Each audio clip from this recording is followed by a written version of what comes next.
کہ آپ کے ورکنگ کمیٹی مجلس منتظمہ کا دیوبند میں بڑا جلسہ ہوا، بڑا پنڈال انہوں نے بنایا، ہال،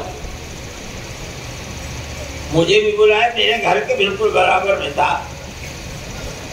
کہا کہ آؤ تم، میں نے کہا بہت اچھا، مجھ سے کہہ لے کہ بولو، میں بولا اور میں نے یہ کہا کہ آج یہ جلسہ جس میں مجھے بلایا گیا ہے، میں آپ سے بات کر رہا ہوں، ہو سکتا ہے کہ مستقبل کے اندر یہ اتحاد کی نشانی بھی بن جائے۔ وہ تو سارا مجمع کھڑا ہو گیا ایک دم، 2-3 منٹ تک نعرہ تکبیر اللہ اکبر ہی ہوتا رہا۔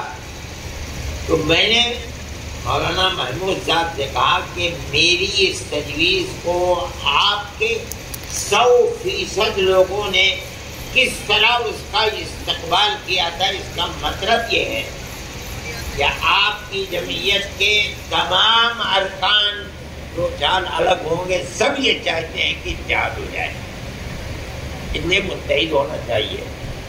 خاموش ہو گئے۔ پھر میں نے کہا کہ اچھا جو آپ کہہ رہے ہیں مجھے اس کو تحریری طریقے پر دے دو۔ بہرحال یہ سب کچھ ہوا، لیکن ان کی طرف سے معذرت ہو گئی۔